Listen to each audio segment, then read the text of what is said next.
বন্ধুরা দেখতে পাচ্ছি মাছ কাটার লোক এসে গেছে। আমি মাছটা কাটবো বলে ঠিক করছিলাম, ও বাড়ি এসছে বলে দেখ কেটে নিচ্ছি।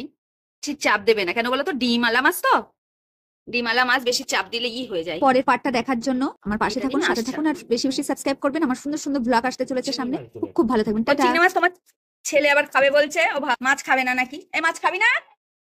পাগল নাকি বাবু? বড় বড় ডিম ভর্তি, চিংড়ি মাছ খাবি না? সেদিন এই মাছটা এত ভালো ছিল, সত্যি ভালো ছিল। দেখা যাক, ডিমওয়ালা মাছের স্বাদ হবে না বলছি। ডিমওয়ালা মাছের স্বাদ কম হয়, এই ইলিশ মাছের ডিম ছাড়া আছে তো বুঝতে পারছেন যে মাছগুলো এবার আমরা ধুয়ে নেবো বলে ডিমওয়ালা মাছের স্বাদ একটু কম হয়, কিন্তু আমার ডিমটা মাছের ইলিশের ডিম খেতে আমার খুব পছন্দ। সামনে দিয়ে কাটো, পেছন দিয়ে কাটো। সামনে দিয়ে কাটা না, শুরু করে কাটাটা ফেলে দিতে হয়, শুরু করে কেটে পেটের দিক দিয়ে, তাহলে কি হয় বলতো, মাছ খাওয়ার সময় দুই দিক দিয়ে কাটাটা তোমার হয়ে যায়, নাহলে ওই কন্যার মতো হয়ে যায় কাটাটা। ডিম ডিম ডিম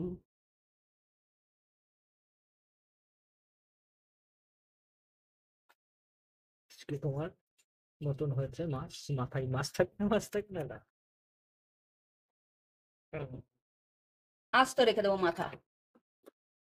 এই দেখুন মাথাটা অনেক বড়, তো মাথাটা যখন আমি খাবো পুরো একদম অনেক বড় মাথা। এই পেটি কাটতে হবে না, লম্বা করে দাও।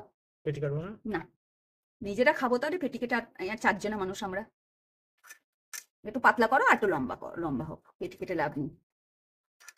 একটা পেটি কাটবে, একটা আস্ত থাকবে। তো দেখতে পাচ্ছেন বন্ধুরা, পেটি কাটিনি, পুরো ডিম আর ডিম, পুরো ডিম ভর্তি। আর মোটা মোটাও হচ্ছিল, মানে এত করে একটা মাছ 4 পিস মানে 5 পিস হবে আমাদের এমনই। ও আল্লাহ, এত মোটা মোটা করছো কেন? বললাম পাতলা করো আর লম্বা করো। নিজেই সব বলতে। ওরে আল্লাহ গো, পাতলা লম্বা। এই দেখুন বললাম না 5 পিস হবে, 5-6 পিস হবে একটা এত বড় মাছ। আর মানে এদের কাছে গেলে, মাছালাদের কাছে গেলে কি সুন্দর করে কতটা পিস বানিয়ে দিত বলো। ওরা এখান থেকে একটা পিস বানাবে, কিন্তু এখান থেকে পিস যেমন বড় করেছে, চওড়া করেছে। চারিদিকে বর্ষা। অনেকে ইলিশ আর খিচুড়ি খেতে ভালোবাসে, আমি হ্যাঁ মানে ডিম ওইভাবে দেখো না, ডিমটা ভিতরে পেটির দিকে দিয়ে দাও।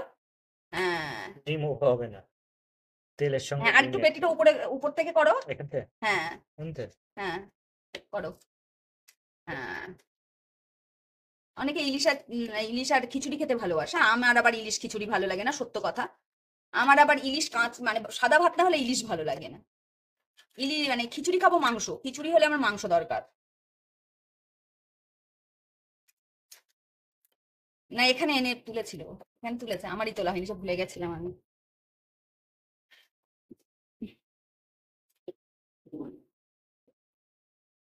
মাথাটার বটিটা এখানে আনলে কি সুন্দর ভাবে আমি দেখাতে পারতাম মাছ কাটাটা, তুমি সেটা করতে দিলেন। এত বড় বড় মোটা মোটা করছো কেন? ছোট পিস মোটা মোটা যাবে, এত মোটা মোটা পিস করে কেউ? একটু ছোট করো। বাবারি বাবা, আমরা এই মাছ মাংস আমরা এই বগা বগা কেটে কেটে, মশলাটা দেখুন কি সুন্দর ভাবে পাতলা পাতলা করে স্লাইস করে কেটে দেয়।